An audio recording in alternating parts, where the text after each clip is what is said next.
이번 시간에 학습할 것은 개념 이해의 중요성. 말했듯이 학습, 특히 읽기 공부에서 중요한 건 이해라고 했지.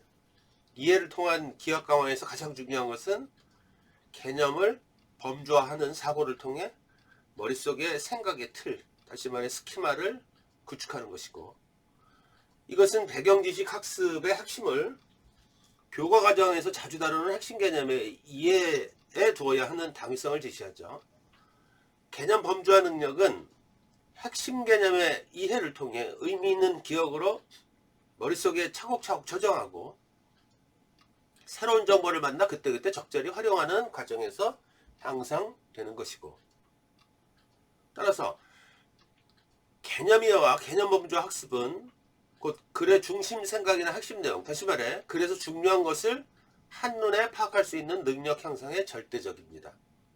무언가를 이해하는 가장 좋은 방법은 경계를 넘나드는 학습으로 개념 범주화 학습 능력을 높인다. 경계를 넘는다는 건 뭐야? 우리 영역전이 이런 거 있지. 통합, 그러니까 인문, 사회, 경제, 과학, 기술 이런 분야를 넘나들면서 사고하는 거란 말이야. 그랬을 때 가장 핵심이 되는 건 개념을 쫙 펼쳐서 비춰볼 수 있는 거라 그랬죠. 그치? 한 예로 차원에 대해서 우린 공간을 1차원, 2차원, 3차원으로 얘기하고 시간을 4차원으로 얘기를 하는데, 공간이라는 것도 시간이라는 것도 철학적으로 봤을 때 일종의 확장의 개념으로 우리의 어떤 인식의 틀이라고 말했잖아. 그죠? 이렇게 개념은 어떤 생각의 사고의 틀. 그래서 어떤 차원이라는 개념을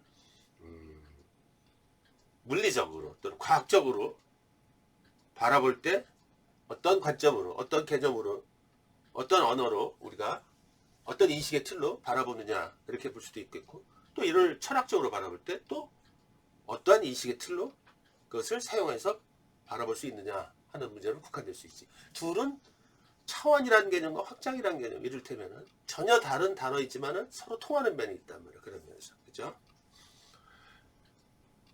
교과 과정에서 다루는 핵심 개념을 구분하고 비교하고 분류하고 분석하고 이런 방법은 개념 범주화 학습에서 가장 중요한데, 이를 통해 각 개념이 어떻게 구성되고 되는지 알아보고 새로운 상황에 적용할 수 있다. 더불어 학습한 내용을 상황에 맞게 직관적으로 빠르게 적용할 때 글 내용의 핵심은 단박에 파악되고 글의 의미가 눈에 들어온다. 이때 지문에 실린 개념 정의와 관련한 사실적 진술의 의미 파악에 더해 관련한 예시, 부연, 상술 등에 집중하면서 생각을 집약하면은 개념에 대한 이해는 물론이고 범주화 능력까지 높일 수 있다. 정의, 예시, 부연, 상술 이런 건 뭐야? 설명의 다 진술 방식이라고 얘기했죠. 하지만 교과 과정에 중요하게 다루는 핵심 개념을 이해하기란 사실 어렵고, 학생들이 학습에서 어려움을 겪는 가장 큰 이유 중에 하나가 높은 수준의 개념을 이해해야 되는 데서 오는 거죠. 많은 학생은 글의 의미 파악은 둘째치고 핵심화가 어느 것인지조차 찾아내기 힘들어 한다. 이것은 핵심 개념의 이해와 개념 범주화의 능력이 떨어질 때 나타나는 현상이기도 하고 한데, 그 첫 번째 이유는 글에 실린 개별 단어의 의미를 똑같은 가중치로 받아들이기 때문이야. 똑같이 받아들이기 때문에 글의 중심이 뭐고 핵심이 뭐고 글이 다 똑같은 비중으로 보이면 어떤 일이 벌어져? 글에 경중이 없는 거잖아. 그죠? 그래서 글이 읽기가 되게 어려운 거고, 어떤 학생들을 보면 낱말 막 단어 하나를 콕콕 집어서 읽는 경우도 있다고. 그게 문해력이 떨어지는 대표적인 케이스지. 말했듯이 글은 개념과 개념의 관계라 그랬어. 개념은 생각을 담은 그릇이고, 그러니까 글을 읽으면 어떤 주제 개념을 중심으로 하위 개념들이 일사불란하게 펼쳐지면서 글의 의미 내용을 구성한다고 얘기했지. 그치? 그래서 개념을 이해하고 개념을 범주화해서 생각하는 능력은 글을 읽고 글 내용의 핵심을 파는데 핵심이 돼. 알겠지? 그래서 개념 범주와 개념 이해 능력이 떨어지면은 글을 읽어 그 안에 실린 핵심어는 물론이고 중심 문장이나 핵심 내용을 파악하기 어렵다고 얘기했죠. 그래서 우리가 글을 읽을 때 항상 하는 얘기가, 첫 번째 얘기가 핵심어를 찾아서 동그라미를 치고 중심 문장에 밑줄을 그어라. 그게 그런 이유란 말이야. 근데 많은 학생들은 그걸 어떻게 중심 문장이 뭔지를 아느냐 이거지. 정신 똑바로 차리고 잘 읽으면서 파악하면 되겠지, 그지? 이건 앞으로 자꾸 설명을 해줄 것이고.